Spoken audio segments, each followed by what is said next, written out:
उज्जैन वैश्विक धार्मिक पर्यटन का केंद्र बनने की दिशा में आगे बढ़ रहा है। मुख्यमंत्री डॉक्टर मोहन यादव और केंद्रीय पर्यटन मंत्री गजेंद्र सिंह शेखावत ने बुधवार को उज्जैन में वैश्विक आध्यात्मिक पर्यटन सम्मेलन का शुभारंभ किया। इस दौरान आध्यात्मिक पर्यटन की अपार संभावनाओं पर चर्चा हुई। इस वैश्विक सम्मेलन में संतों, ट्रस्ट प्रतिनिधियों और पर्यटन विशेषज्ञों ने हिस्सा लिया। मुख्यमंत्री डॉक्टर मोहन यादव ने कहा कि उज्जैन काल की नगरी है और बहुत जल्द ये दुनिया का सबसे बड़ा स्पिरिचुअल टूरिज्म हब बनेगा। उन्होंने महाकाल लोक के निर्माण, धार्मिक स्थलों के विकास और प्रधानमंत्री मोदी की दृष्टि का उल्लेख करते हुए कहा कि भारत में आध्यात्मिक पर्यटन ही जन कल्याण का आधार है। वहीं केंद्रीय मंत्री गजेंद्र सिंह शेखावत ने कहा कि भारत की संस्कृति ने सदियों तक आक्रमण झेला, लेकिन आज भी भारतीय परंपरा जीवित है। उन्होंने बताया कि उज्जैन सहित पूरे देश में धार्मिक पर्यटन की संख्या तेजी से बढ़ रही है। उन्होंने प्रयागराज, कुंभ, अयोध्या और काशी जैसे स्थलों का उदाहरण देते हुए कहा कि Madhya Pradesh heart of incredible India है और उज्जैन इसकी धड़कन है।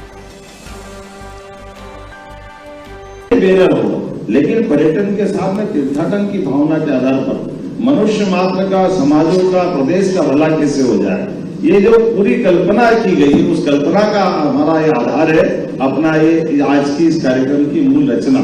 और इसीलिए कल्चर मिनिस्ट्री से कहा कि आज इस बैनर के माध्यम से हम बैठे हैं, तो इस बैनर को और बढ़ाने की आवश्यकता माननीय मंत्री जी ने कहा है कि हम बार बार बैठेंगे, पूरे देश के सामने मॉडल खड़ा करेंगे और हर एक राज्य के अंदर ऐसे बेहतर से बेहतर जो संस्थान है उनकी विकास की कौन कौन सी अच्छी बातें हैं वो आपस में शेयर करेंगे, आपस में चर्चा करेंगे, एक दूसरे के साथ बांटेंगे।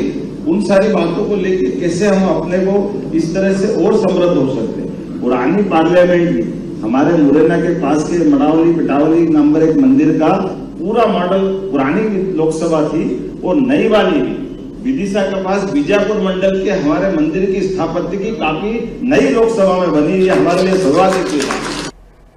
आज स्टेट्स के बीच में इंसेंटिव देने के लिए, अपने टूरिज्म पोटेंशियल को ग्रो करने के लिए, हार्नेस करने के लिए स्टेट्स के बीच में कट थ्रोट कंपटीशन चल, हर स्टेट एक से बढ़कर के एक आ गया।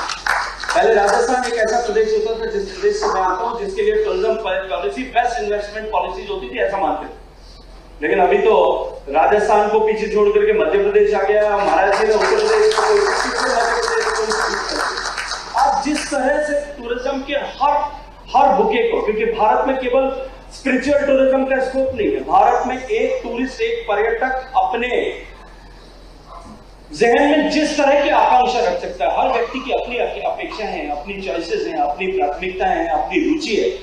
जो रुचि कोई रख सकता है, नेचुरल टूरिज्म से नेचर बेस्ड टूरिज्म से लेकर के एडवेंचर बेस्ड टूरिज्म तक जितनी तरह के टूरिज्म प्रोडक्ट हो सकते हैं, भारत के इस गुलदस्ते में वो सारे के सारे प्रोडक्ट अवेलेबल है।